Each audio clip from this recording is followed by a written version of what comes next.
Bonjour à tous, je vais vous expliquer comment vous allez réussir grâce à la méthode que j'ai inventée. Parce qu'elle est géniale, parce qu'elle est révolutionnaire, parce que vous ne l'avez jamais vue avant. Alors vous avez peut-être déjà ouvert un bouquin de culture générale et vous avez pu observer qu'on passe un peu du coq à l'âne. Vous avez l'obésité, puis ensuite l'euthanasie, et puis ensuite vous passez sur les addictions, et puis enfin le sommeil, les jeux, enfin bref, vous n'y comprenez plus rien.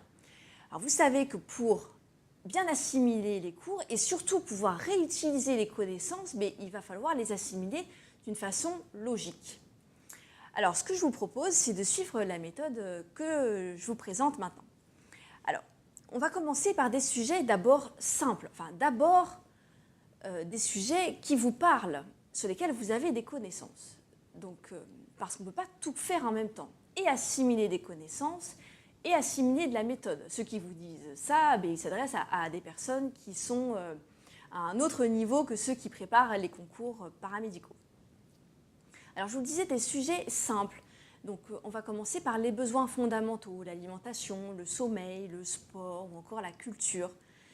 Parce que en utilisant ces thèmes-là, vous allez non seulement apprendre des choses, mais en plus vous allez pouvoir justement acquérir la méthode pour répondre aux questions.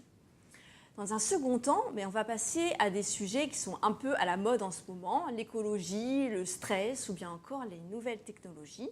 Donc vous allez renforcer vos acquis et continuer d'acquérir la méthode. Et enfin, on va passer à ce que j'appelle les grandes étapes de la vie.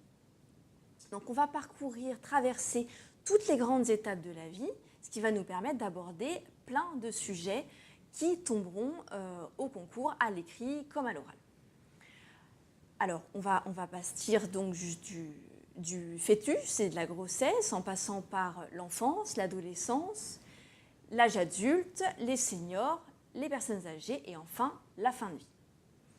On va faire ce que les pédagogues appellent de l'apprentissage en spirale, c'est-à-dire qu'on va aborder des choses, donc par exemple pendant le premier chapitre sur la grossesse et le fœtus, on va parler de l'alcoolisme ou du tabagisme pendant la grossesse, et puis on le retrouvera un petit peu plus tard quand on parlera d'addiction au moment du chapitre sur les adolescents.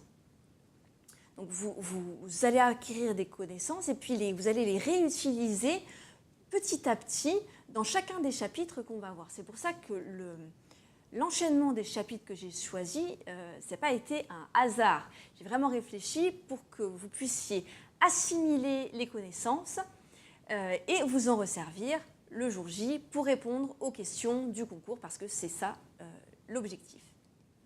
Alors là, vous êtes en train de vous dire, il y a beaucoup d'infos, je ne sais pas par quel bout prendre les choses, c'est normal. Vous savez quoi? Tous mes élèves me disent ça. Alors, ils commencent par une première phase, ils sont hyper motivés, ils travaillent beaucoup, ils tâtonnent, et puis ils s'épuisent parfois. La seconde phase, c'est bon allez, là je m'y mets, je travaille, mais je sais quand même qu'il y a encore beaucoup de choses à apprendre. Et puis la troisième phase, c'est la phase du déclic, où tout se rejoint, tout s'imbrique comme un puzzle, toutes leurs connaissances. Et là, il se passe un truc génial, c'est qu'ils réussissent. Ils ont plus de 17 ou 18 à l'oral. Et tous mes étudiants, tous ceux qui ont suivi la méthode, sont aujourd'hui en école d'aide-soignante ou en école d'infirmière. Et encore mieux que ça, ils se sont épanouis. Et vous, qu'est-ce que vous allez faire? Je vous invite à vous inscrire tout de suite, à nous rejoindre et à commencer votre formation dès maintenant. Et n'oubliez pas, avec latorsu.com, vous ne serez jamais seul.